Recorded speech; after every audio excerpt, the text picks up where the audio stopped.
tardes, maestra. Muchas gracias.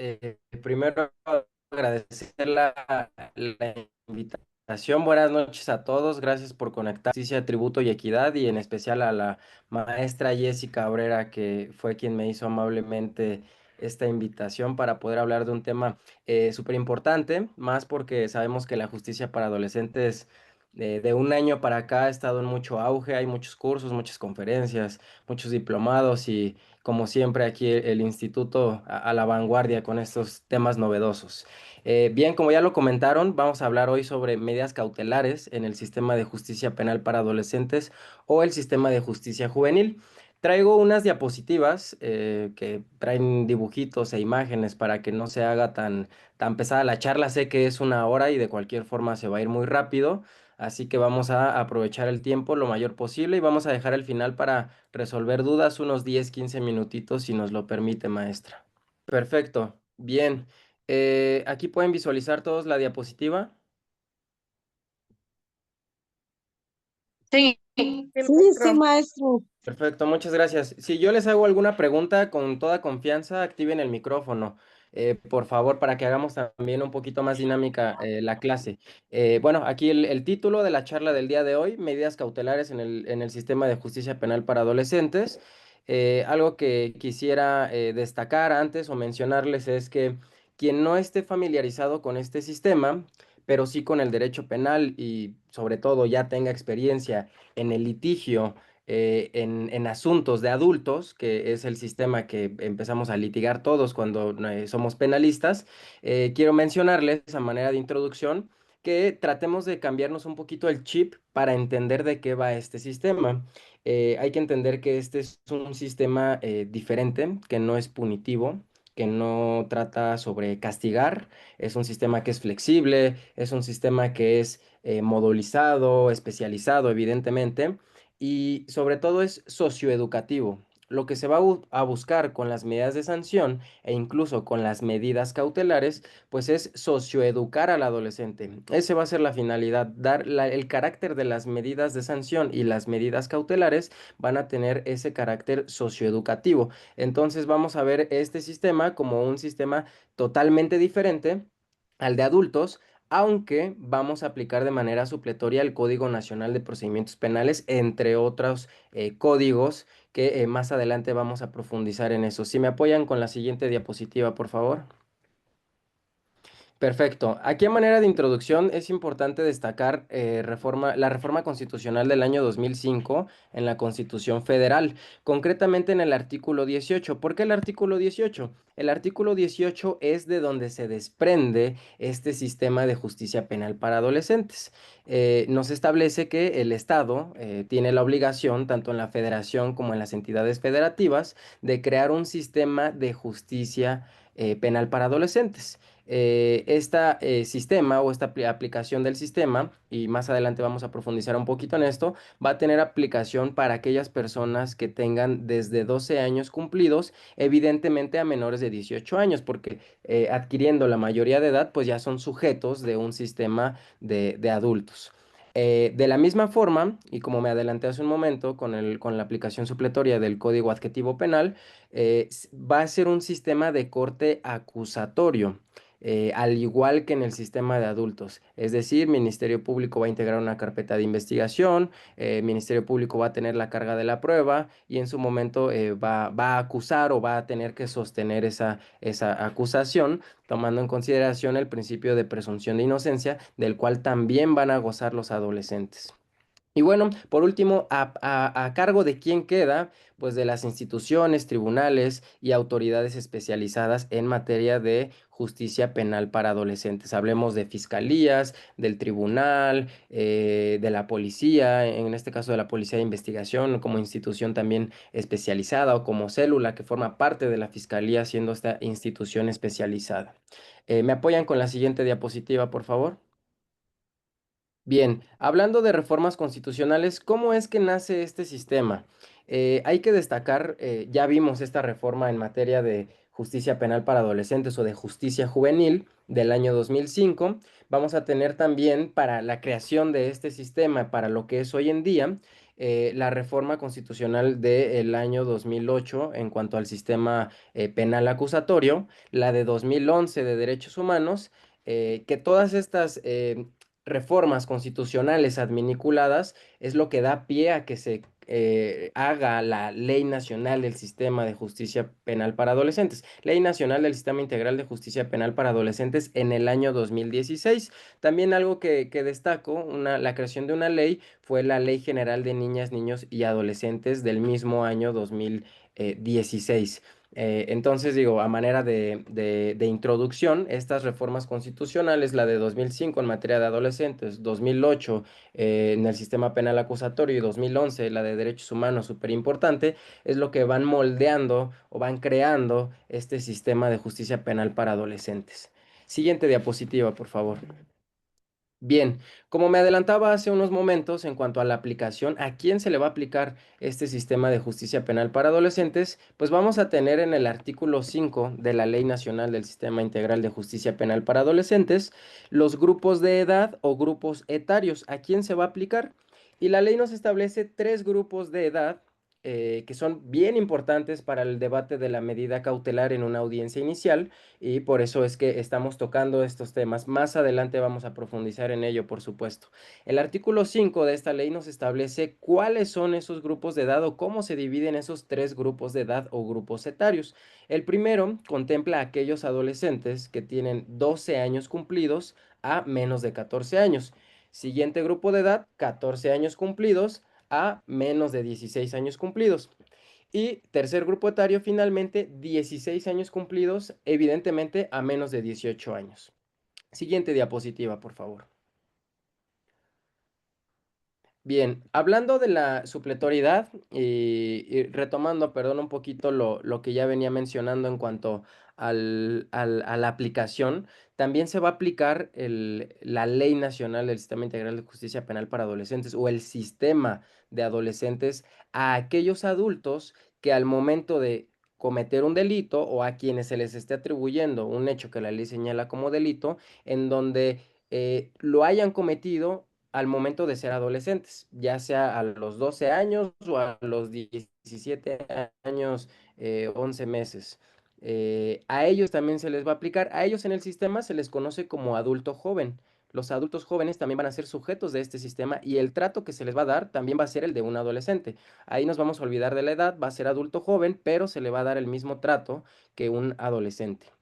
Bien, vamos a la supletoriedad, lo que les comentaba hace un momento. Nuestra Ley Nacional del Sistema Integral de Justicia Penal para Adolescentes nos establece que vamos a poder aplicar para todo lo no previsto en nuestra ley supletoriamente otras leyes u otros códigos u otros reglamentos. En este caso, el Código Nacional de Procedimientos Penales, evidentemente, va a ser nuestro código procesal. Hay algunas cuestiones procesales que se contemplan en nuestra ley en la materia, pero vamos a tener que aplicar en su mayoría el Código Nacional de Procedimientos Penales.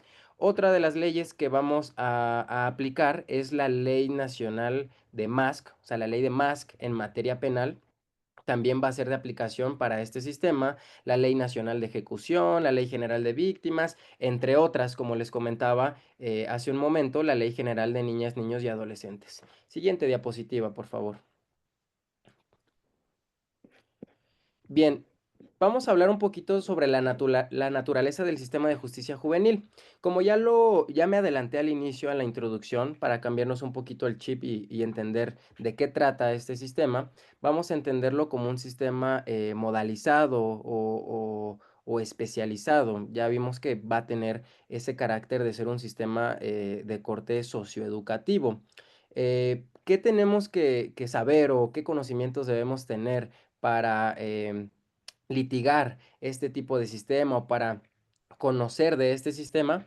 Pues evidentemente conocimientos en derecho penal, conocimientos en derecho procesal penal. A derecho penal me refiero a derecho penal sustantivo, teoría del delito, derecho procesal penal, derecho procesal o derecho penal adjetivo. Tenemos que tener conocimientos sobre interés superior de la infancia, de las infancias, en este caso de las adolescencias, perspectiva de adolescencias, que sabemos que hay un protocolo de la Corte para juzgar con perspectiva de infancia y adolescencia.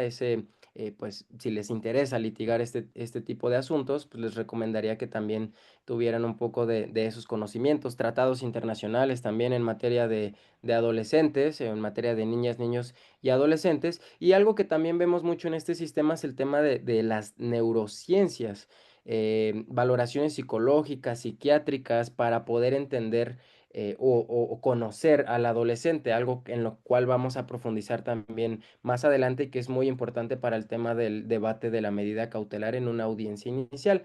Las neurociencias para conocer al adolescente. El juez va a necesitar sí o sí obligatoriamente conocer al adolescente. Hablamos aquí de la inimputabilidad también. Persona menor de 12 años va a ser inimputable para este sistema, es decir, no se le va a poder iniciar una investigación y evidentemente no se le va a poder sujetar a un proceso penal de esta naturaleza. Menores de 11 años que cometan delitos no van a ser objetos de ser juzgados bajo este sistema de justicia penal para adolescentes. Y bueno, aquí lo que ya me adelanté, la aplicación se va a aplicar también a personas mayores de 18 años, a quienes se les atribuya la comisión o participación en un hecho que la ley señala como delito cuando eran adolescentes. Siguiente diapositiva, por favor. Bien, vamos a ver aquí un poquito de principios generales para que nos empapemos del sistema de justicia penal para adolescentes antes de entrar al fondo del tema de las medidas cautelares. Siguiente diapositiva, por favor. Bien, vamos aquí a tener varios principios. No están todos los principios que contempla nuestra ley en la materia, pero quise rescatar aquí en las diapositivas los que a mí me parecen de mayor relevancia. Todos son importantes desde luego, pero aquí quise destacar algunos. En primer punto, el interés superior de la niñez, que sabemos que en muchos asuntos o en muchas materias en donde estén involucrados niños en procesos judiciales, sea de la materia que sea, ya sea de manera directa o de manera indirecta, siempre se habla del interés superior de la niñez o del menor, como se conocía anteriormente. Aquí lo importante sería cambiarle ese nombre y ponerle interés superior de la niñez o interés superior de la infancia, de las infancias. Y aquí a lo que voy es que siempre lo mencionan o lo mencionamos o llegamos a mencionarlo, pero no tenemos una definición como tal de qué es el interés superior de la niñez. Y aquí la ley en la materia de adolescentes sí nos lo define y nos lo define como aquel derecho, principio y norma de procedimiento dirigido a asegurar el disfrute pleno y efectivo de todos sus derechos. Básico, fácil de entender. Muy buena definición. A mí esta definición me gusta mucho en lo personal porque nos da una guía incluso de cómo es que se tiene que aplicar ese interés superior de la niñez. Otro principio importante es la autonomía progresiva. ¿Qué es la autonomía progresiva? Es el reconocimiento pleno de la titularidad de derechos de las personas adolescentes y de su capacidad progresiva para ejercerlos. Cuando hablamos de capacidad progresiva, hablamos de neurociencias. Por eso les comentaba que las neurociencias son muy importantes. ¿Por qué? Y esto lo comparto como experiencias personales que he tenido al enfrentarme a asuntos de esta naturaleza. Los papás, en el caso que el adolescente pues tenga algún padre o alguna persona responsable, porque sabemos que también hay adolescentes que están en situación de calle y no tienen la posibilidad de tener alguna persona responsable, un representante legal, es como se le llama ya sea a los padres o al tutor o la persona que va a ser encargada de acompañar al adolescente durante este proceso. La autonomía progresiva hace referencia a darle al adolescente esa voz al escucharlo para saber qué es lo que siente, qué es lo que piensa, qué opina, si entiende lo que está sucediendo dentro del sistema. Esto, evidentemente, conforme a la capacidad o a la conciencia que tenga el adolescente atendiendo a la edad. Tampoco vamos a decir que porque sea un adolescente que tenga 13 años, no va a entender de la misma forma que el de 17. Biológicamente sabemos que a los 17 tenemos mayor desarrollo cognitivo. pero es importante destacar o no restar valor al adolescente y escucharlo. Y a lo que me refería con las experiencias que yo he tenido es que en muchos casos los papás o la persona responsable es siempre quien quiere tomar las decisiones. Digo, me parece bien, es válido, pero algo importante es que pues hay que escuchar al adolescente, o al menos yo trato de siempre preguntarles. Hablo con los papás o con la persona responsable, pero también hablo con el adolescente, le pregunto si entiende, si tiene alguna duda, si la decisión o la estrategia que estamos tomando, el que piensa, si considera también que es la adecuada o cuál de las otras alternativas que yo pongo sobre la mesa le suena más razonable o le agrada más. Entonces, la autonomía progresiva, bien importante, hablar con el adolescente, escucharlo. ¿Y cómo nos vamos a dar cuenta el nivel de esa autonomía progresiva que él tiene, de esa capacidad progresiva que él tiene? Pues hablando con el adolescente. Entonces, siempre importante tener esa cercanía o ese contacto con el adolescente. Siguiente diapositiva, por favor. Bien, aquí tenemos otros principios. Vamos con el que se encuentra en el artículo 23, la especialización. Aquí todas las autoridades o como le conocemos, todos los operadores del sistema tendrán que estar formados y capacitados en este sistema de justicia juvenil. Ministerios públicos, asesores jurídicos, defensores, jueces, policía de investigación, deben de estar formados, capacitados, especializados, porque es un principio rector de este sistema. Tenemos que tener esos, más que estar formados o tener los conocimientos, entender de qué va el sistema. Es un principio muy importante y evidentemente para poder litigar este tipo de asuntos necesitamos o tener una especialización, una cédula profesional o tener cursos. Por ejemplo, este curso, como saben, el instituto les puede, con un valor simbólico, les puede otorgar una constancia de la charla del día de hoy y esas constancias son las que nos sirven para poder litigar este tipo de asuntos. Aquí en Ciudad de México acreditamos la especialidad con cursos, diplomados, conferencias, clases, talleres y nos otorgan un número de registro el tribunal y con eso podemos litigar ante el tribunal aquí de la Ciudad de México en materia de adolescentes. Entonces, principio súper importante y al menos quien quiera litigar en este tipo de sistema, le recomiendo que tome todos los cursos que pueda porque esas constancias, si en algún momento les llega algún asunto de justicia penal para adolescentes, les va a servir para que puedan litigar este tipo de asuntos.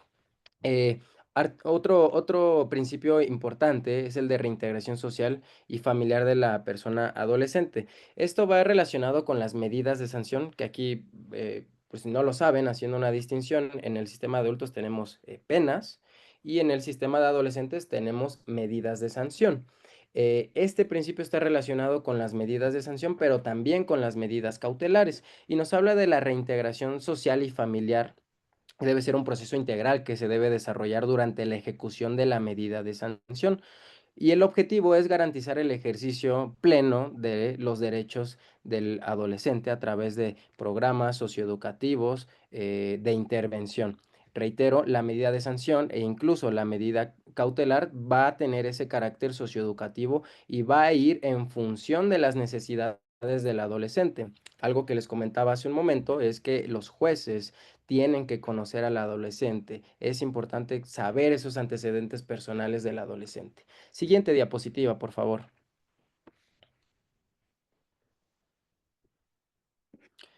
Bueno, aquí artículo 30, el carácter socioeducativo de las medidas de sanción promoverán la formación de la persona adolescente, el respeto por los derechos humanos y las libertades fundamentales, el fomento de vínculos socialmente positivos y el pleno desarrollo de su personalidad y de sus capacidades. Es decir, si se dan cuenta, la medida de sanción no va encaminada a castigar al adolescente, sino a darle o dotarle de aquellas herramientas atendiendo a las circunstancias particulares y sus necesidades especiales para socioeducarlo.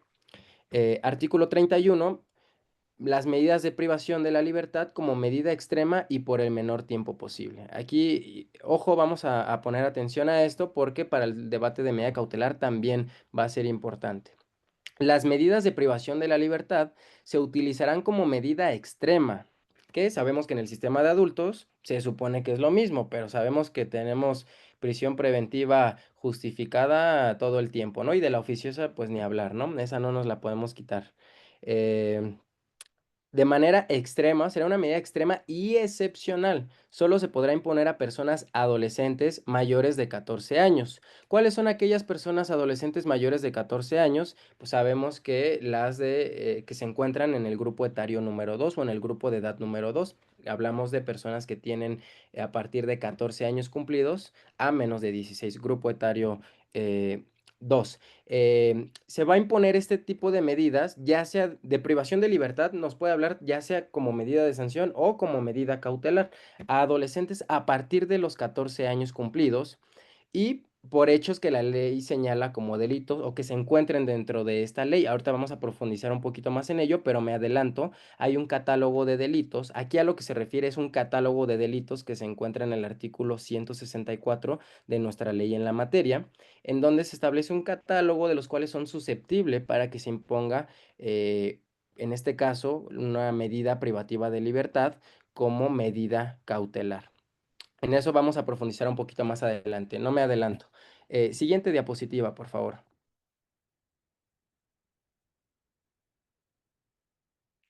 Perfecto, entramos al fondo de las medidas cautelares. Siguiente diapositiva. Bien, ¿qué son las medidas cautelares? Muchas veces, y me incluyo yo cuando he tomado clases sobre medidas cautelares o anteriormente cuando tomaba clases, nos decían cuáles eran las medidas cautelares, pero no, o al menos a mí creo que nunca me explicaron o me enseñaron qué es una medida cautelar, cuáles son para el sistema de adultos las que están contenidas en el artículo 155 del Código Nacional de Procedimientos Penales. Aquí en el sistema de adolescentes lo tenemos en el 119 de nuestra ley en la materia, pero vamos a definirlas. Son las obligaciones procesales a las cuales se sujeta a un adolescente con la finalidad de garantizar los fines del procedimiento. Los fines del procedimiento vamos a profundizar un poquito más adelante, pero me adelanto, son los que se encuentran en el artículo 168, 169 y 170 del Código Nacional de Procedimientos Penales en aplicación supletoria. Eh, ¿Cuáles son esos fines del procedimiento? Uno, asegurar la presencia de la persona adolescente en todo el procedimiento.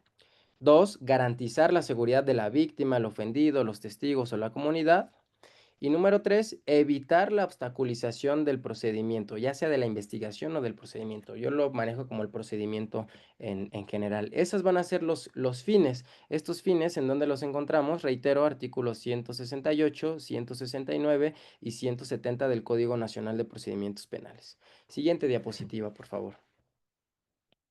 Bien, tipos de medidas cautelares. ¿Qué tipos de medidas cautelares tenemos? Tenemos medidas cautelares de tipo real y de tipo personal. ¿Cuáles son las medidas cautelares de tipo real? Aquellas que inciden sobre los bienes del adolescente. ¿Y cuáles son las de carácter personal? Pues aquellas que inciden directamente sobre la persona, sobre el adolescente. Ustedes pueden decir, bueno, pero si son adolescentes, ¿por qué me habla de medidas cautelares de carácter real? Si como un adolescente va a tener bienes, un adolescente va a tener una casa, un adolescente va a tener cuentas bancarias, o va a tener un auto, o va a tener algo, un adolescente de 14 años, por ejemplo, de 16.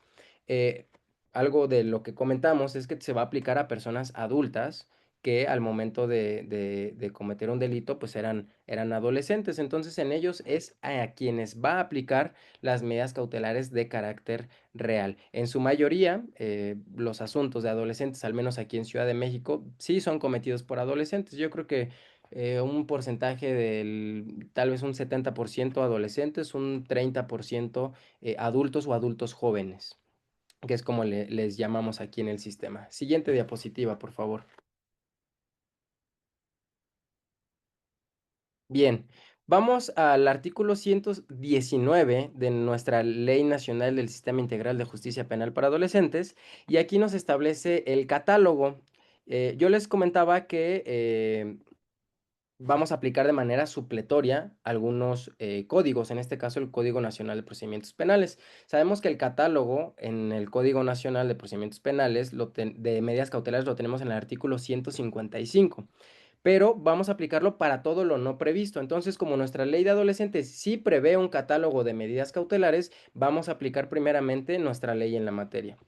Y el artículo 119 nos establece cuál es ese catálogo y establece que solo a solicitud del Ministerio Público, la víctima u ofendido, y bajo las condiciones y por el tiempo que se fija en esta ley, el órgano jurisdiccional podrá imponer a la persona adolescente, después de escuchar sus razones, las siguientes medidas cautelares. Y nos establece el catálogo. Siguiente diapositiva, por favor. Gracias. Tenemos aquí las fracciones en cuanto a las cuáles son esas medidas cautelares que van a ser susceptibles de que se apliquen en el sistema de adolescentes, porque también no tenemos las mismas y no tenemos tantas como en el sistema de adultos. En primer punto, en la primera fracción, la presentación periódica ante la autoridad que el juez designe, en este caso la USMECA. Aquí en Ciudad de México, la USMECA se encarga de supervisar la medida cautelar tanto en el sistema de adultos como en el sistema de adolescentes. Esta presentación periódica, ya vimos que tenemos dos tipos de medidas cautelares, reales y personales. Esta es una medida cautelar de carácter personal. ¿Por qué? Porque no incide sobre algún bien, incide sobre el mismo adolescente. Fracción segunda, la prohibición de salir del país, de la localidad en la cual reside o el ámbito territorial que fije en este caso el juez. Obviamente sin autorización, sabemos que podemos pedir la autorización del juez y el adolescente o el adulto puede salir de ese territorio que haya fijado el juez como prohibido para salir, como se haya fijado esa prohibición. Vamos a la fracción número 3, la obligación de someterse al cuidado o vigilancia de una persona o institución determinada que informe regularmente al órgano jurisdiccional. Cuando hablamos de alguna persona, aquí se refiere a los padres del adolescente y es el común denominador o como se aplica en el sistema en audiencia. Esta medida cautelar es de las que más se aplican, casi siempre es la presentación periódica y esta fracción, la obligación de someterse al cuidado de los padres. En este caso, los padres adquieren también una responsabilidad de, número uno, presentar al adolescente o acompañarlo. Tienen la obligación también ellos de presentarlo a todo el proceso en general, a las audiencias que resten dentro del sistema. Y ellos adquieren esa obligación también. En cuanto a las instituciones, nos podemos referir si el adolescente, por ejemplo, tiene algún problema de adicción o tiene algún trastorno mental o algún problema psicológico, pues bueno, se le va a canalizar a alguna institución que lo pueda ayudar con atendiendo a las circunstancias particulares, por ejemplo, un delito también de violencia familiar, donde el adolescente tenga arranques o sea, impulsivo y sea violento, pues bueno, se le va a remitir a alguna institución en donde se le pueda prestar algún tratamiento especializado que lo pueda ayudar con esta circunstancia. Fracción 4, la prohibición de asistir a determinadas reuniones o visitar o acercarse a ciertos lugares. Obviamente aquí lo deja abierto en el debate de medida cautelar. En este caso, el Ministerio Público tendría que establecer a qué reuniones se le tendría que prohibir o la prohibición de visitar o acercarse a qué lugar. Esto va encaminado a garantizar la seguridad de la víctima o de los testigos o incluso de la comunidad. Vamos con la siguiente diapositiva, por favor. Bien, fracción 5, la prohibición de convivir, acercarse o comunicarse con determinadas personas, con las víctimas, ofendidos o testigos, siempre que no se afecte el derecho de defensa. De la misma forma, aquí habría que especificar si es la prohibición de convivir, acercarse o comunicarse o todas. Con determinadas personas, especificar con qué personas, con la víctima, con los testigos, con los ofendidos. Esta evidentemente también es de carácter personal. Fracción 6, la separación inmediata del domicilio, que se da regularmente en delitos de violencia familiar también, en donde se pide que el adolescente abandone el domicilio. La fracción 7, la colocación de localizadores electrónicos. Y la fracción 8, garantía económica para asegurar la comparecencia. Esta no es tan común que se imponga en este sistema de adolescentes porque, reitero, pues el adolescente no tiene dinero, por lo regular no trabajan, salvo que sean adultos jóvenes, pues bueno, ahí se puede ver la posibilidad de que el juez pueda imponer esta medida cautelar de una garantía económica, obviamente que sea proporcional el monto que se vaya a fijar, porque pues sabemos que son adolescentes y aunque sea adulto joven y trabaje o siga estudiando o las dos, pues sabemos que pues, no puede tener tanto dinero como tal vez podría tenerlo una persona adulta que está sujeta a un proceso judicial de esta naturaleza y esa garantía económica pues tiene que ser proporcional. Siguiente diapositiva.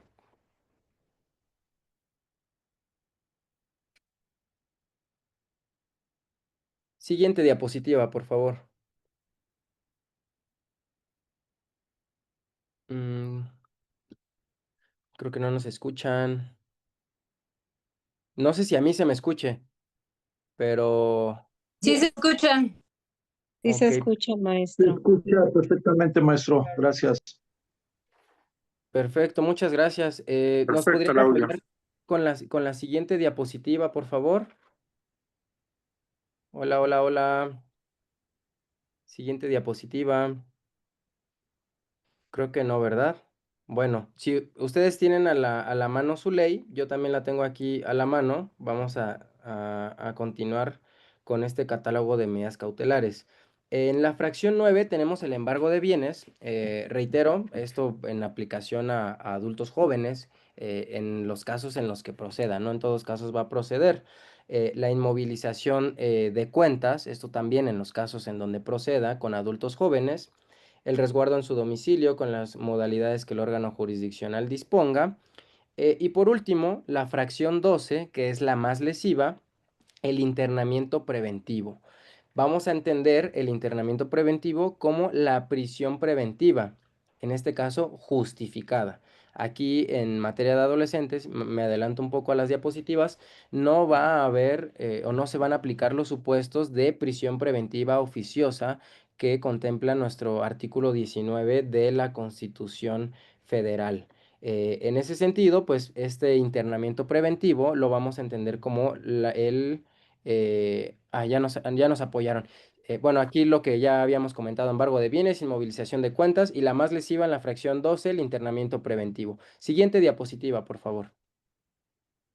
Mil disculpas, maestro, se me pasmó la pantalla. No se preocupe, maestra, gracias. Bien, aquí vamos a entrar al fondo en cuanto a los requisitos o las consideraciones muy particulares de este sistema para la imposición, para el debate y para la imposición de la medida cautelar, sea cual sea.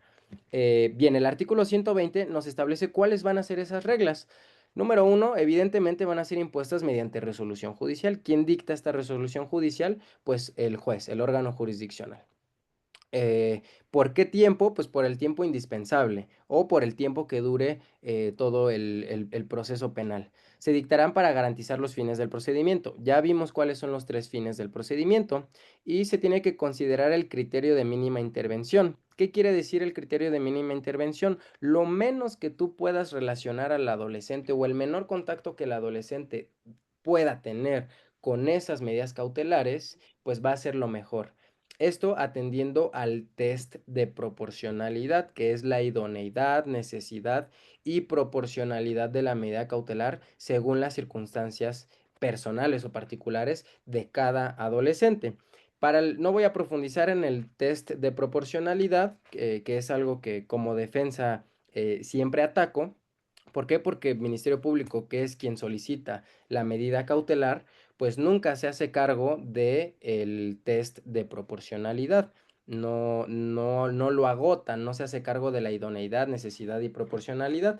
La idoneidad la vamos a entender, digamos, a grandes rasgos voy a profundizarlo, la idoneidad la vamos a entender como como su nombre lo dice, que la medida cautelar sea idónea para garantizar ese fin legítimo. ¿Cuál va a ser la finalidad? Pues asegurar o garantizar alguno de los tres fines del procedimiento, o dos de esos tres fines, o incluso los tres fines del procedimiento, siempre y cuando estén en riesgo. Ministerio Público me tiene que justificar por qué ese riesgo está, perdón, por qué ese fin del proceso está en riesgo, es decir, por qué se presenta algún riesgo procesal.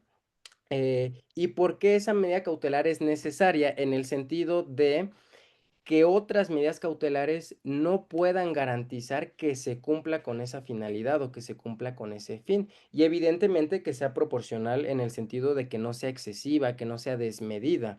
Si se dan cuenta, la idoneidad, necesidad y proporcionalidad de la medida cautelar se encuentran relacionadas y es algo que el Ministerio Público tendría que analizar.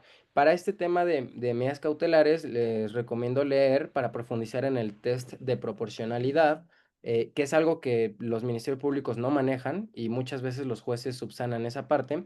Las sentencias de la Corte Interamericana de Derechos Humanos, la de García Rodríguez y otros contra el Estado mexicano, así como la de Zompantli Tecpile y otros contra el Estado mexicano, ahí se profundiza respecto al test de proporcionalidad y cómo es que se debe agotar para decidir cuál es la medida cautelar más idónea. Siguiente diapositiva, por favor. Bien, ¿cuáles van a ser las consideraciones que también nos establece este... Ah, no, esta ya está. Siguiente diapositiva, por favor.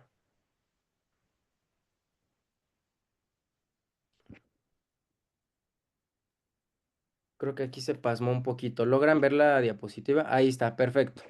Bien, el Ministerio Público, como sabemos, el Ministerio Público es quien debe solicitarla, quien tiene que justificar por qué está pidiendo esa medida cautelar, y se deberá favorecer en la propuesta una medida cautelar siempre distinta a la del internamiento preventivo. Aquí vamos a buscar que no se prive de la libertad al adolescente. A diferencia que en el sistema de adultos sabemos que siempre nos quieren justificar la prisión, hasta se inventan ahí cosas la fiscalía para poder justificar un riesgo a la víctima o un peligro de sustracción, cualquiera de los riesgos procesales. Pero aquí la regla es que el Ministerio Público primero tendrá que analizar y privilegiar o ponderar por encima de la medida cautelar de internamiento preventivo alguna menos lesiva. Y si no es el caso, pues justificar la procedencia de la de internamiento preventivo, atendiendo al test de proporcionalidad. Porque otras medidas cautelares no son idóneas, no son proporcionales, no son necesarias y no van a poder garantizar esas finalidades. La prisión preventiva se aplicará por un plazo máximo de 5 meses. Si se dan cuenta, nuestra ley nos habla de internamiento preventivo, pero en otros párrafos o en otros artículos nos lo establece como prisión preventiva. Pero es lo mismo, internamiento preventivo y prisión preventiva. La misma ley maneja ambos conceptos. Y no podrá exceder de 5 meses. Es decir, si el adolescente no ha sido sentenciado o no se ha resuelto el fondo del asunto dentro de 5 meses y está privado de la libertad bajo una medida cautelar de internamiento preventivo, pues se tendrá que ordenar su libertad, se tiene que revisar la medida cautelar y se tendrá que ordenar su libertad. Sabemos que en el sistema de adultos no aplica la misma regla, sabemos que puede estar hasta por 2 años y hay excepciones para que se pueda prolongar aún ya cumplidos los 2 años de la prisión preventiva justificada. Aquí en adolescentes no se puede prolongar. No aplican esos supuestos. Son 5 meses, no está sentenciado, no se ha resuelto el fondo del asunto, pues se tiene que ordenar la libertad. Y bueno, aquí lo Oigan, que ya había adelantado, no se van a aplicar los supuestos del artículo 19 de la Constitución por cuanto hace a la prisión preventiva oficiosa. Siguiente diapositiva, por favor. Bien, vamos a profundizar un poquito en el internamiento, porque pues es, a mi consideración, pues lo que más se tiene que comentar respecto de las medidas cautelares en adolescentes. Como me adelantaba, el artículo 164 nos va a establecer un catálogo de delitos, los cuales van a ser susceptibles de que se imponga el internamiento preventivo. Ojo, susceptibles, no obligatorios, porque como vimos en la diapositiva pasada, no se van a aplicar los supuestos de prisión preventiva oficiosa de la Constitución y evidentemente tampoco en nuestra ley en la materia va a haber o no se va a contemplar una figura por cuanto hace a la prisión preventiva oficiosa o internamiento oficioso. Eh, ya vimos que es una medida extrema y se va a aplicar o se va a imponer por el tiempo más breve que proceda y a las personas adolescentes que al momento de habérsele comprobado la comisión de hechos constitutivos de delitos que se encuentren dentro del grupo etario número 2 y número 3. Entonces, vamos a ir haciendo como un checklist. Primero, vamos a verificar la edad de nuestro adolescente. Si nuestro adolescente tiene 14 años, pues ya es susceptible de que se le imponga el internamiento, ya sea como medida cautelar o como medida de sanción. Entonces vamos a verificar primeramente cuando tengamos un asunto de esta naturaleza la edad del adolescente. ¿Es de grupo etario 2? ¿Tiene a partir de 14 años? Sí, bueno, vamos a suponer que tiene 14 años o 15 o 16 o 17, ¿no? Sea de grupo etario 2 o grupo etario 3. Bueno, ya vimos que se encuentra dentro de grupo etario 2 o grupo etario 3. Es susceptible de que se imponga el internamiento preventivo. Como segundo requisito, ¿qué es lo que vamos a tener que verificar? Siguiente diapositiva, por favor. Eh, bueno, aquí ya vimos por el tiempo más breve posible. Siguiente diapositiva, por favor. Siguiente diapositiva. Vamos aquí a los fines del procedimiento, a profundizar. Antes de ver los requisitos, vamos a profundizar aquí en esta diapositiva. Eh, En este caso, los fines del procedimiento, como ya me adelantaba hace un momento, al artículo 168 del Código Nacional de Procedimientos Penales lo vamos a aplicar de manera supletoria. Nos establece el peligro de sustracción del imputado, pero no todos los supuestos que maneja el artículo 168 del Código Nacional de Procedimientos Penales van a ser aplicables en materia de justicia penal para adolescentes. Aquí únicamente vamos a tocar lo relativo al arraigo determinado por el domicilio físico, la residencia habitual y el asiento de familia, y las facilidades que vaya a tener el adolescente para permanecer oculto o abandonar la jurisdicción en donde está siendo juzgado o está siendo procesado. Obviamente se tiene que verificar que la información del domicilio no esté falseada, porque eso es un indicio de que se pueda presentar este peligro de sustracción. Y si se presenta el peligro de sustracción, por lo tanto, no está garantizado ese fin del procedimiento, que es buscar que el adolescente se esté presente durante todo el desarrollo del proceso. Siguiente diapositiva, por favor.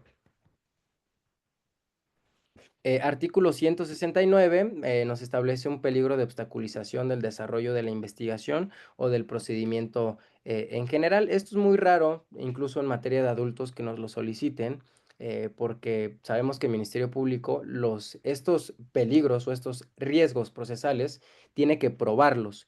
No se pueden suponer, los riesgos procesales no se presumen, se prueban. No puede decir el Ministerio Público, es que se podría ir, o sea, tiene que decirme, el adolescente se va a ir, ¿por qué? Porque no hay información del domicilio, o falseó la información del domicilio, no hay información de alguna persona que esté a su cargo, el adolescente no estudia, no hay información sobre los estudios, que esto es algo a lo que le dan mucho peso los jueces. Entonces, estos supuestos del artículo 169, el Ministerio Público no nada más me los tiene que mencionar, o incluso del artículo anterior del 168, sino que me los tiene que probar.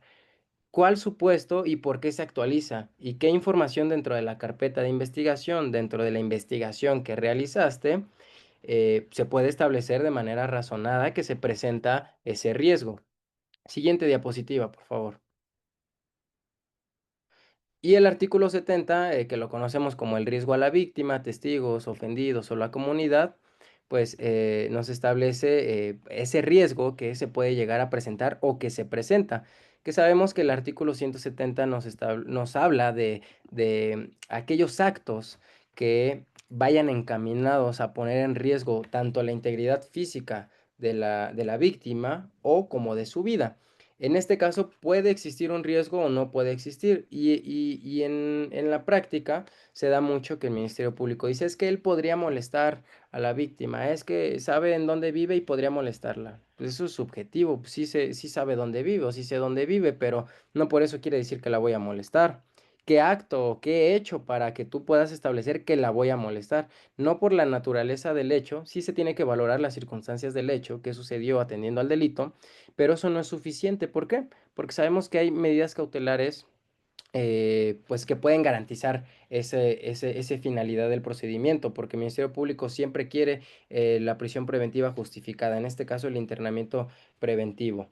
Hay casos donde no, y en la práctica afortunadamente me ha tocado ministerios públicos que pues no piden el internamiento preventivo y optan por alguna otra medida cautelar menos lesiva. Siguiente diapositiva, por favor. Uy, creo que nos saltamos algunas diapositivas. Vamos un poquito para atrás. Eh, Un poquito más para atrás, poquito más para atrás, por favor. Una antes.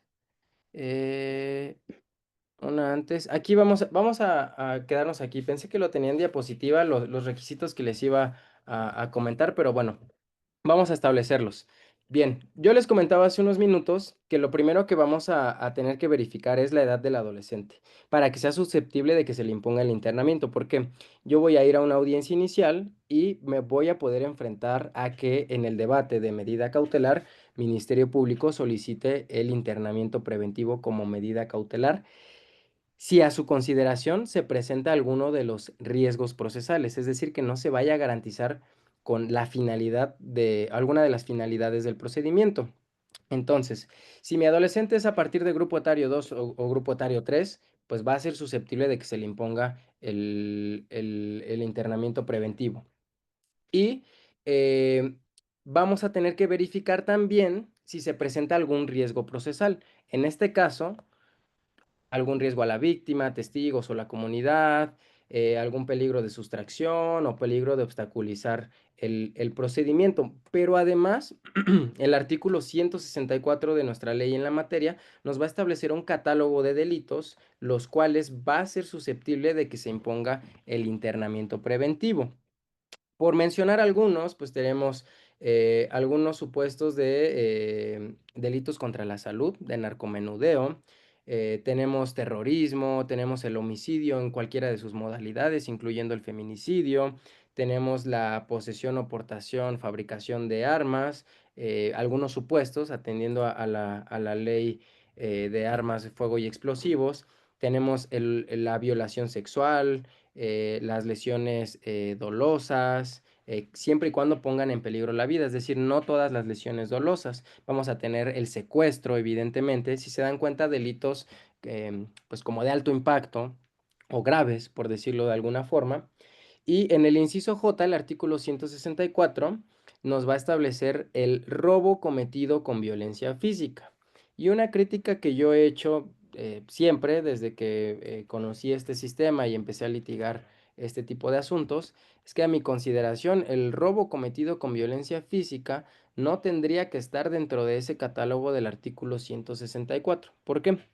Porque en la práctica se da mucho que el Ministerio Público quiera eh, acomodar el hecho a un robo, es un robo, tal vez cometido con violencia moral, pero le echan ahí de su cosecha para acreditar que hubo alguna agresión, algún contacto físico que se pueda traducir en violencia física y por lo tanto se encuadre dentro del inciso J del artículo 164 de nuestra ley en la materia.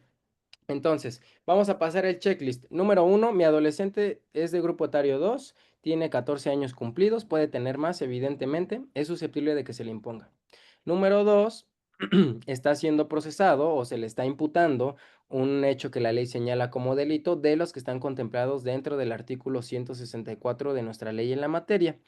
Digamos, cumplo estos dos requisitos, pero bien importante, número tres, si no se presenta algún riesgo o no está debidamente probado o hay alguna otra medida cautelar que puede garantizar esa finalidad, no tengo por qué solicitar el internamiento preventivo como Ministerio Público.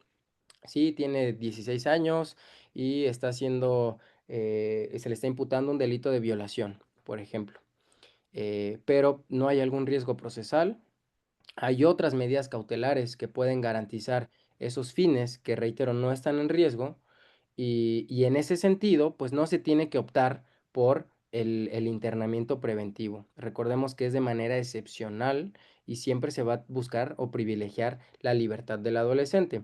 Un consejo o algo que quiero compartirles en este sistema es que siempre se le va a privilegiar la libertad del adolescente o se le va a dar más valor a la libertad del adolescente cuando están estudiando. Sabemos que hay adolescentes, como mencioné hace unos momentos, que están en situación de calle, que a lo mejor no tienen el apoyo de alguna persona que se haga responsable de ellos. Y en esos supuestos, pues muchas veces no estudian, tienen problemas de adicciones. Y ahí se podría imponer el internamiento preventivo, pero el internamiento preventivo no lo vamos a ver como lo vemos en el sistema sistema de adultos, sino, bueno, te voy a poner el internamiento previo porque tienes o te estoy imputando un delito de extorsión, por ejemplo, ¿no? eh, y se presentan algunos riesgos, un peligro de sustracción, por ejemplo, porque estás en situación de calle y además de los antecedentes que expuso el Ministerio Público, pues tienes problemas de adicción, no estudias o no hay información al respecto en cuanto a los estudios. Y en ese sentido, el internamiento preventivo va a tener ese carácter de socioeducativo. ¿Por qué? Porque si tiene problemas de adicciones, dentro del centro de internamiento preventivo se le va a dar un tratamiento especializado. No estudia dentro del centro de internamiento preventivo, va a poder estudiar. Obviamente no tiene alimento porque no tiene casa, eh, y ahí y no tiene dónde dormir o duerme en la calle el adolescente porque está en situación de calle, pues bueno, ahí va a tener un lugar en donde se le va a dar todo eso que no tiene y en esos casos va a ser en beneficio. Siempre tiene que ser en beneficio la medida cautelar y en este caso el internamiento preventivo pues no puede ser en perjuicio y menos si está estudiando. Yo tengo asuntos y he tenido la oportunidad de tener asuntos en donde sí son adolescentes a partir de grupo etario 2 o incluso son adultos jóvenes ya. em, y se les imputó un delito dentro del artículo 164, pero además, pues el adolescente estudia.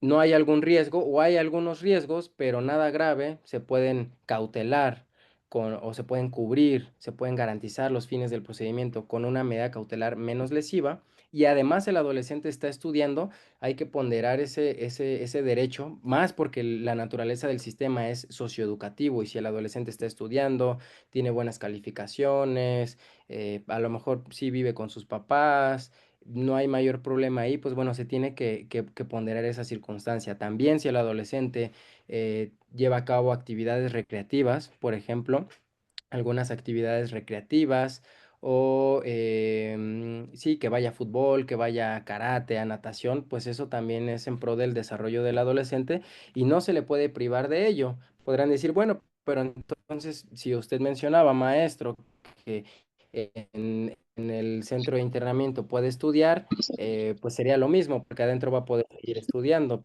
Pues no, aquí la regla es que siempre se tiene que privilegiar la libertad y si el adolescente ya está estudiando y ahí tiene actividades recreativas, pues bueno, hay que ir por esa parte y hay que privilegiar siempre la libertad.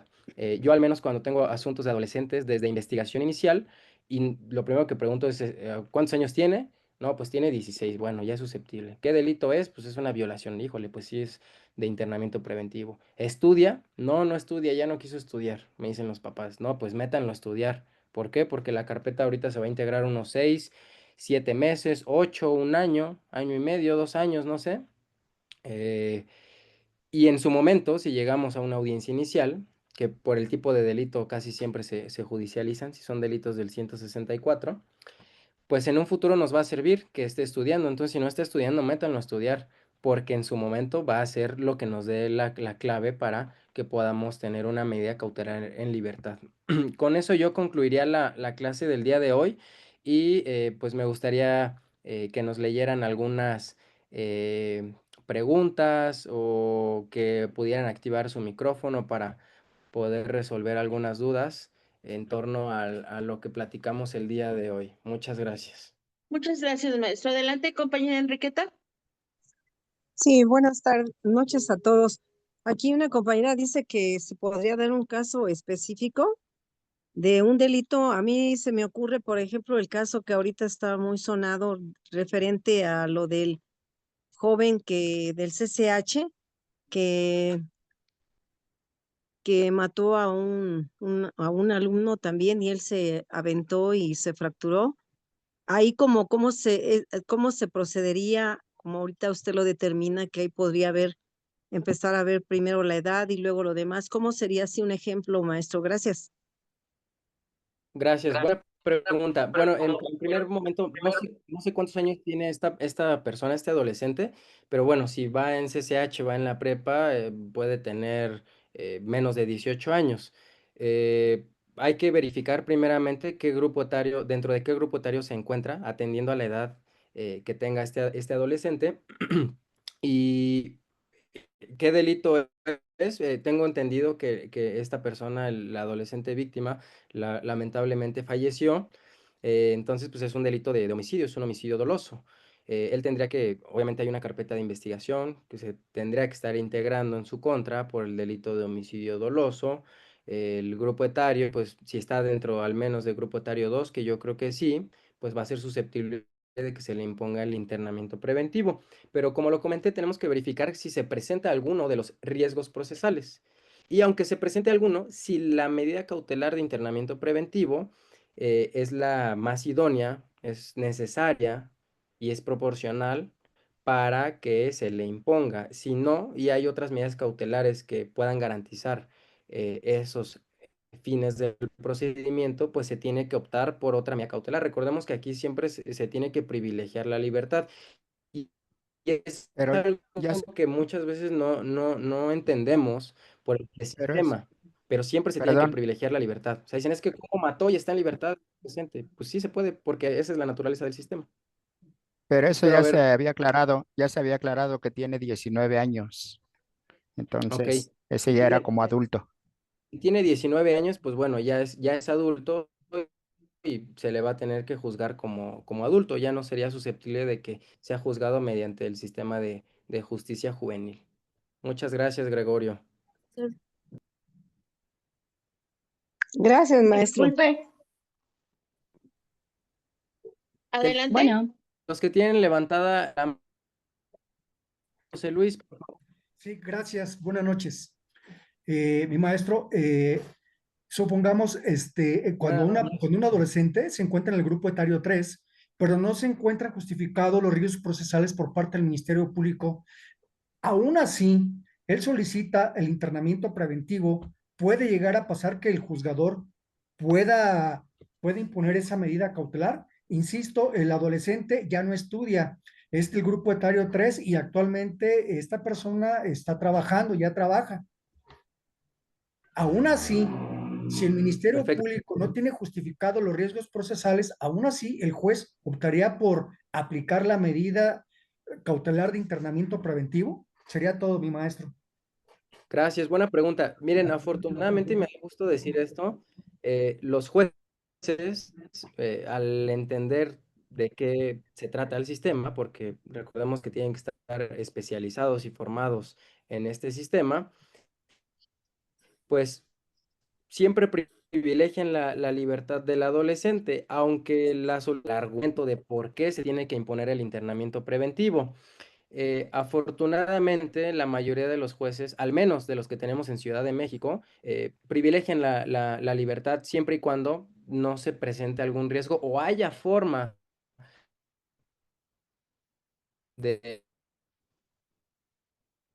cautelar ese riesgo que se podría presentar. Sí, es en el lado, he tenido ahí malas experiencias porque ahí todo es internamiento. Todo lo que sea del artículo 164 y el adolescente sea a partir del grupo etario 2, aunque el riesgo procesal no esté debidamente probado por el Ministerio Público, todo es internamiento preventivo y todo es internamiento preventivo y la mayoría o muchos se van a juicio y a lo mejor después en juicio absuelven porque pues, no hay nada en la carpeta de investigación o es un tema ahí de falta de debida diligencia por parte del Ministerio Público, pero al menos todos los que sean de grupo etario 2 y sea un delito del catálogo del 164, en el Estado de México sí imponen el internamiento preventivo, aunque uno acredite que está estudiando, aunque uno acredite que el adolescente tiene alguna actividad recreativa, aunque alguno acredite que el adolescente pues, tiene un arraigo determinado por el domicilio físico, un asiento de familia, una residencia habitual,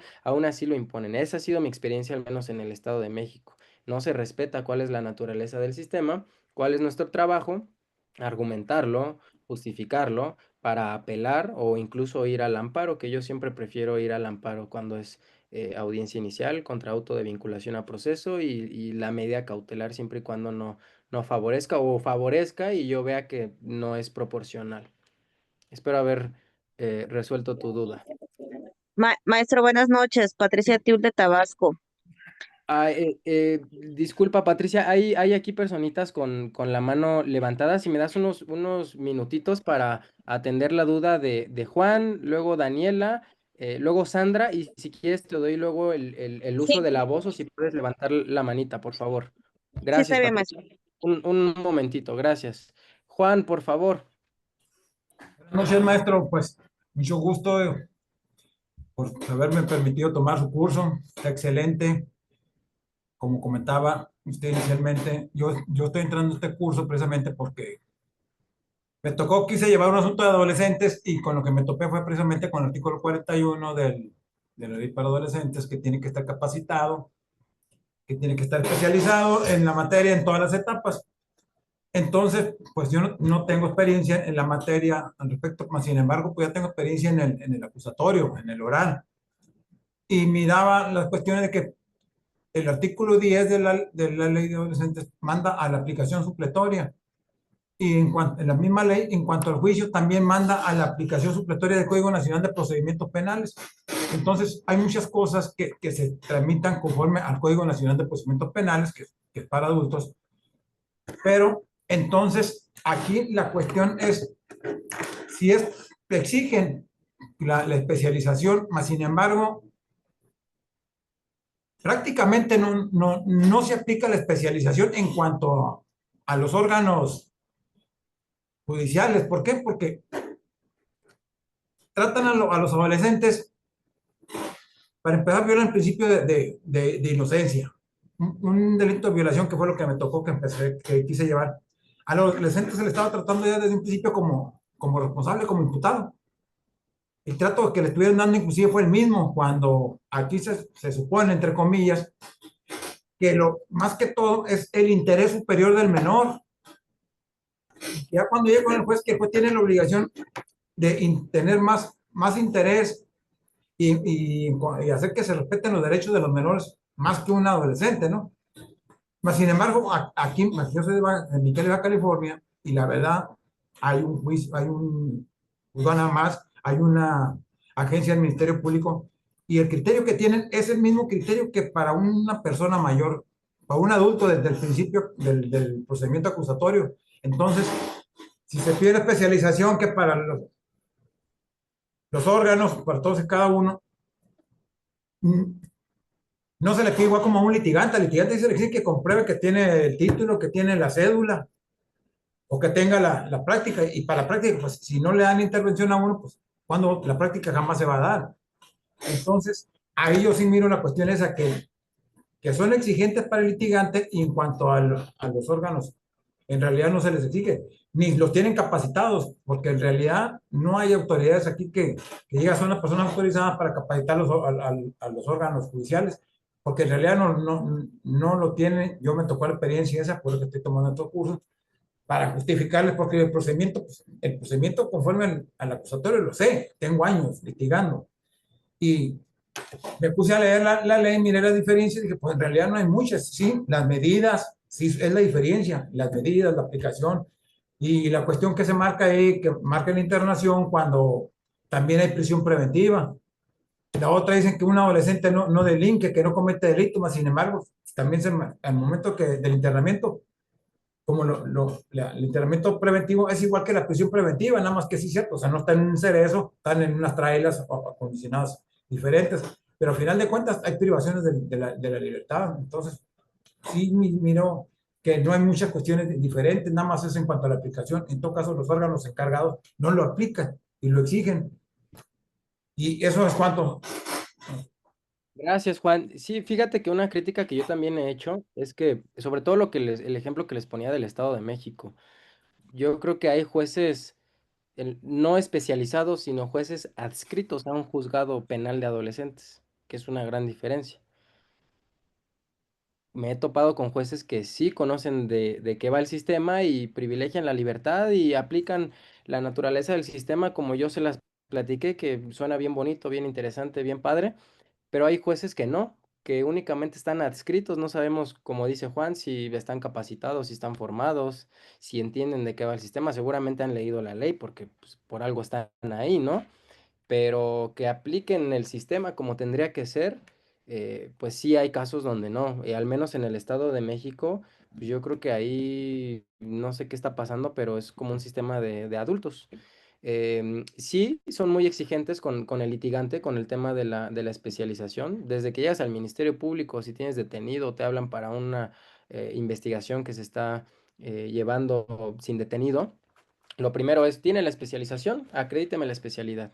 Sí, aquí están mis documentos. Por eso les digo, importante tener constancias, tener cursos, diplomados o incluso la especialidad como tal para tener la cédula, que aunque tengamos la cédula aquí en Ciudad de México, nos piden constantemente actualizar porque nos dan un número de registro ante el tribunal para poder litigar este tipo de asuntos y nos piden cada determinado tiempo que se actualice. Es decir, que metamos nuevas constancias de cursos para acreditar que seguimos en constante capacitación y formación del sistema. Pero concuerdo con Juan, hay jueces que no entienden el sistema o nada más están adscritos y no sabemos si realmente tienen el perfil que se requiere para ser un juez en materia de justicia penal para adolescentes. En cuanto a lo demás que mencionaste, a la aplicación supletoria del Código Nacional, pues sí, digamos que una audiencia inicial, los actos procesales es exactamente lo mismo que en la de adultos.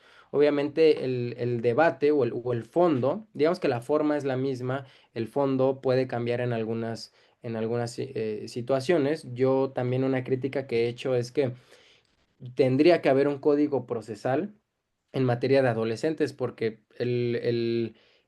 ya vimos lo de la reforma del 2008, la de 2011 y obviamente la de 2005 en materia de adolescentes. Dieron forma al sistema que tenemos actualmente, pero no es el mejor sistema. Lo ideal sería tener un código de procedimientos penales para un código nacional en materia de adolescentes, porque reitero, incluso lo que veíamos de los riesgos procesales en el artículo 168, no todos los supuestos aplican para adolescentes, pero eso no lo dice la ley. ¿Cómo aprendemos eso? ¿Cómo aprendí eso? Pues litigando el sistema. Entonces, creo que ahí también nos falta como país un poquito de más, pues, afianzar un poquito más el sistema o formarlo de una, o sea, vaya, de mejor forma, valga la redundancia. Y eso se tuvo que haber hecho desde el principio. Yo veo muy difícil que se pueda hacer ahora, pero en su momento se tuvo que haber hecho de esa forma. Gracias, Juan, por los comentarios. Seguimos con Daniela, por favor. Gracias, profesor. Buenas noches. Una pregunta. Un menor de edad que fue agredido y amenazado por otro menor de edad puede acudir directamente ante juez de control a solicitar medidas de protección o primeramente tiene que ser iniciada una carpeta de investigación. No, como tal, las medidas de protección sí se pueden solicitar. Es la misma regla que en el sistema de adultos, sin necesidad de que exista una carpeta de investigación previamente iniciada. Muchas gracias por la duda, espero haberla atendido. Seguimos con Sandra, por favor. Sí, buenas noches a todos. Yo quería preguntarle respecto a este artículo 164 que nos da la lista de delitos pues graves, ¿no? Por los cuales hay un internamiento que yo lo asemejo mucho a la prisión preventiva oficiosa, ¿verdad? Al de adultos.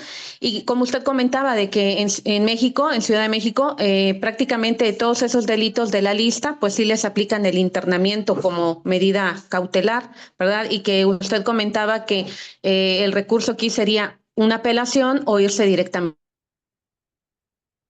Yo quería que abundar un poquito más en este tema porque yo tenía entendido de que forzosamente tenemos que agotar el recurso de apelación por esto del principio de definitividad y usted comenta de irse al amparo directo. Entonces, ¿bajo qué supuesto o qué argumentación podemos hacer esto?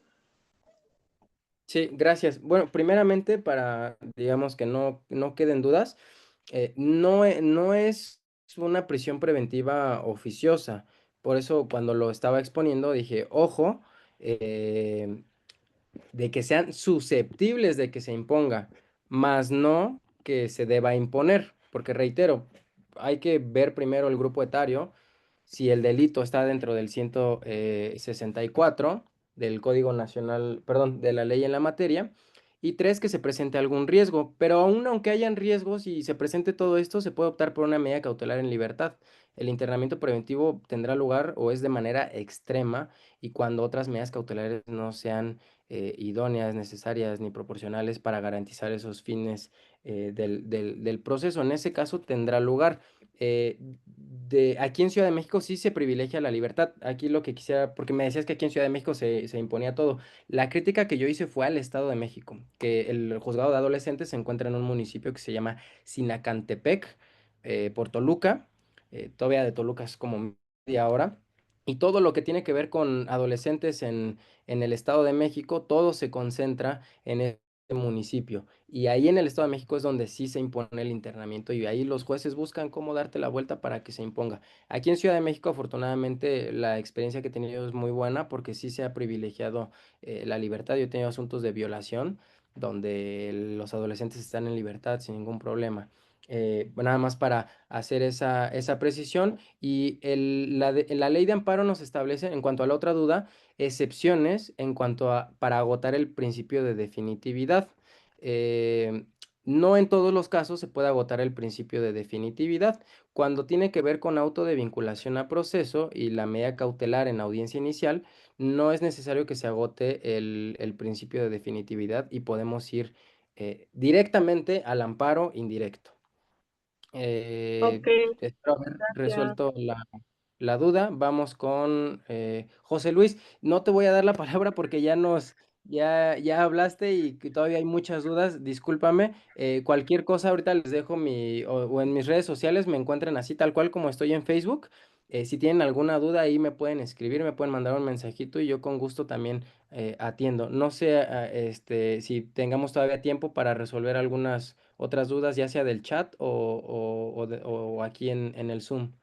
Claro que sí, maestro. Gracias. Tenemos aquí en el chat, Adriana pregunta, ¿qué pasa en los casos de bullying y la comisión de delitos? Por ejemplo, un menor le causa la muerte a otro, ¿el juez puede poner el internamiento preventivo? Ya vimos que el homicidio doloso está dentro del artículo 164.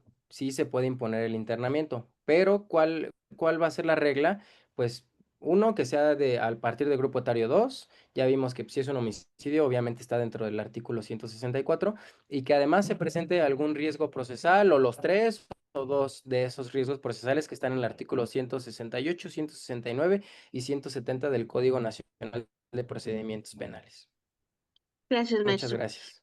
Jorge, un adulto puede ser denunciado por violencia psicológica si lleva a un menor de 12 años a levantar una denuncia contra quien abusó de él, atendiendo a que el niño no quería ir al MP.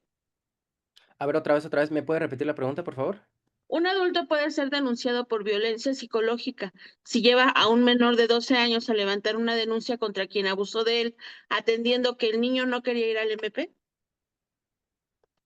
Por violencia psicológica, yo considero que no. Recordemos que todas las personas tenemos un deber de denunciar también cuando tengamos conocimiento de que se ha cometido algún delito. Todos tenemos esa obligación de denunciar. Incluso puede denunciar, en este ejemplo que nos pones, la persona adulta puede él ir a denunciar y la carpeta se tiene que iniciar y se tiene que integrar, así quiera o no quiera en este caso la víctima, persona menor de edad. Pero cualquier persona puede denunciar y de hecho todos tenemos esa obligación de denunciar si tenemos conocimiento que se ha cometido algún delito. Muchas gracias. Gracias, maestro. Verónica Castillo, ¿cuántas horas de capacitación se tienen que acreditar para que proporcionen el registro? ¿Cuántas horas de capacitación? Hay una tesis, un criterio que nos hablaba de, si no mal recuerdo, 120 horas. Eh, pueden ser más, no sé si ya está actualizado, la verdad, pero al menos con 120 horas ya se puede litigar.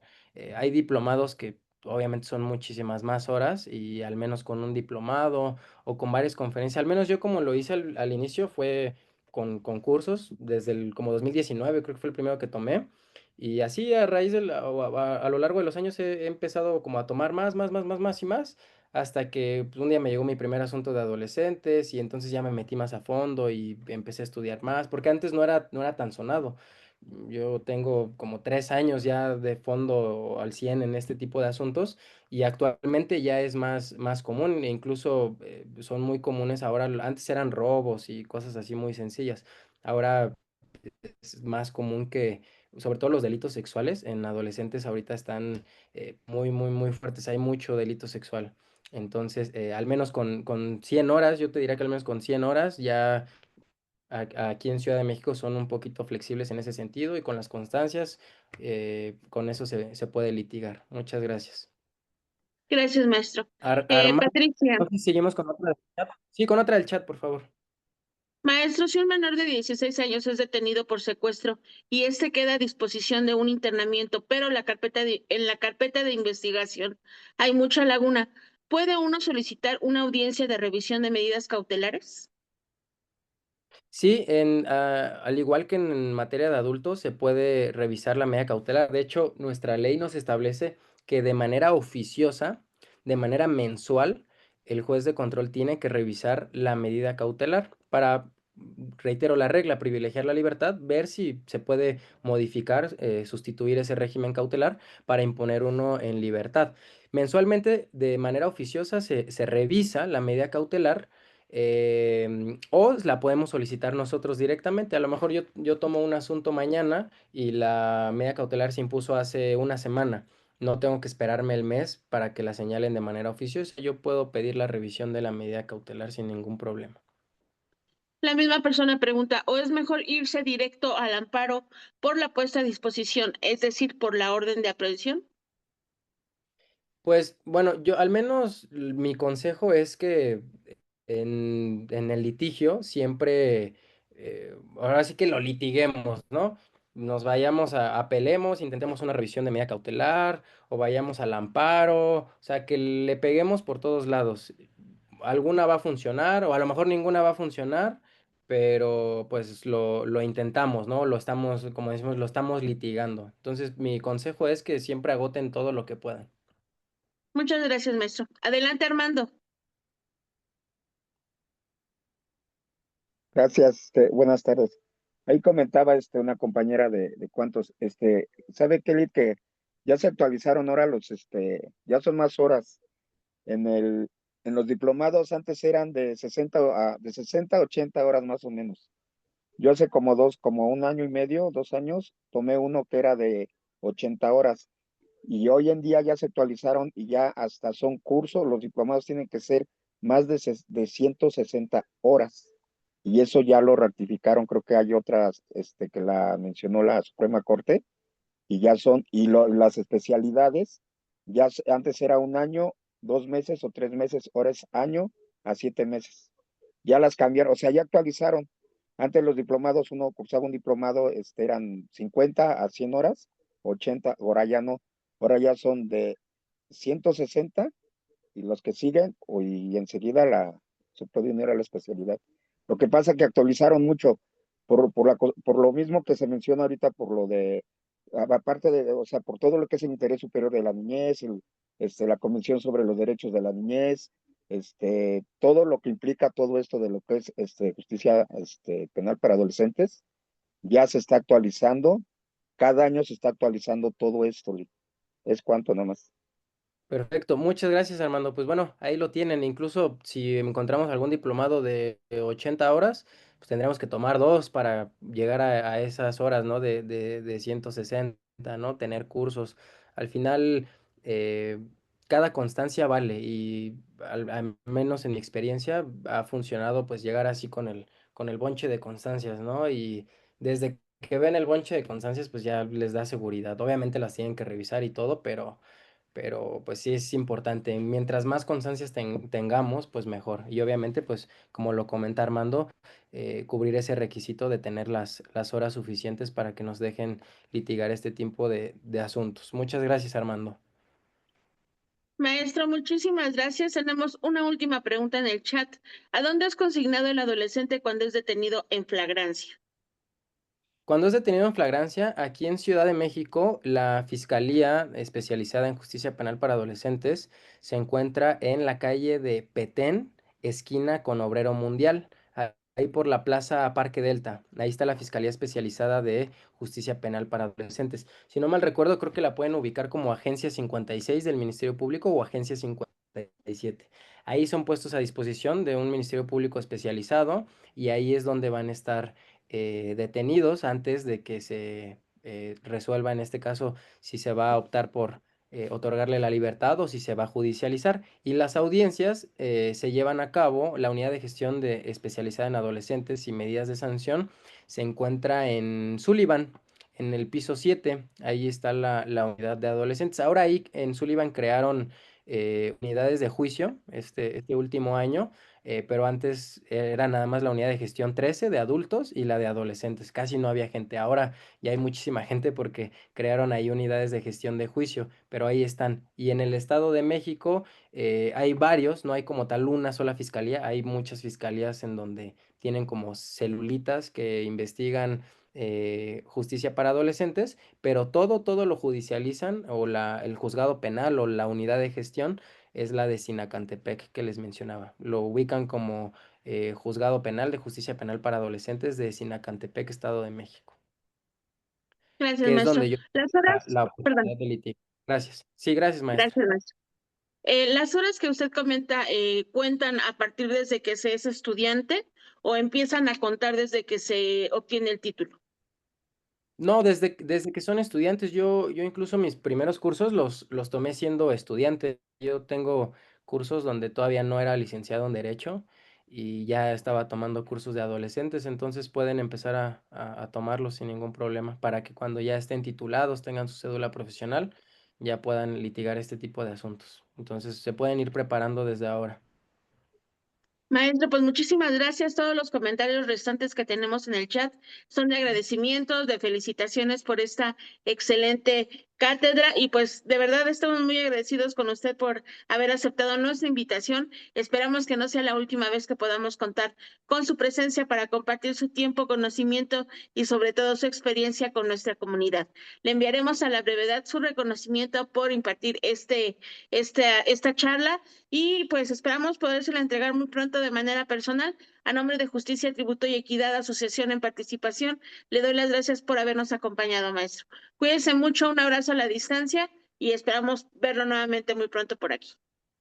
Muchas gracias por la invitación, muchas gracias a todos los que se conectaron. Veo que aquí hay unas manitas levantadas. Ya les dije, en redes sociales búsquenme así como está mi nombre, Omar Miranda Yeman, que es mi nombre completo. Ahí si se quedaron algunas dudas o si en el transcurso del día o de la semana, mañana, no sé, tienen alguna duda, ahí mándenme un mensajito por Messenger y con todo gusto los puedo estar apoyando ahí con las dudas que tengan. Muchas gracias, reitero el agradecimiento a Justicia, Tributo y Equidad por el espacio. Y pues bueno, espero verlos en alguna otra ocasión hablando de justicia penal para adolescentes o de algún otro tema que sea de su interés. Muchas gracias. Claro que Ojalá, sí, maestro. El gusto y el placer Gracias, será para maestro. nosotros. Muchísimas ojalá gracias. Cuídense prepare mucho. un curso de más días y más tiempo, por Yo favor. encantado, estaría excelente. Gracias, los felicito. Muchas Muchísimas gracias. gracias a todos ustedes, compañeros, por habernos acompañado en esta sesión. Recuerden que pueden solicitar su constancia, como ya nos hizo favor de mencionar el maestro, en los números donde adquirieron el acceso para esta reunión. Vienen los números Muchísimas telefónicos gracias, Lick. Quedamos donde pendientes para la próxima. pueden dirigirse, si son tan amables. Y pues los esperamos el día de mañana. Preguntaban en el chat si las constancias tienen valor curricular. Claro que sí tienen valor curricular. Y también pues les hacemos llegar la grabación de esta excelente charla. Los esperamos el día de mañana en punto de las 6 de la tarde para la presentación del libro del doctor Mario César Medrano Montoya, que se titula Criminalística y Ciencias Forenses para la adecuada intervención en el lugar de los hechos. Recuerden, mañana en punto de las 6 estaremos haciendo llegar antes el acceso por todas las redes sociales y también en los grupos de WhatsApp en los que muchos de ustedes ya están agregados. Pues por mi parte es todo. Mi nombre es Anaída, mi servidora, y en representación de Justicia, Tributo y Equidad, Asociación en Participación, les doy las gracias por habernos acompañado. Excelente inicio de semana para todos. Cuídense mucho. Descansen. Muchas gracias. Gracias, hasta luego. Gracias a Buenas todos. noches, excelente noche a todos, colegas. Gracias. Gracias a todos.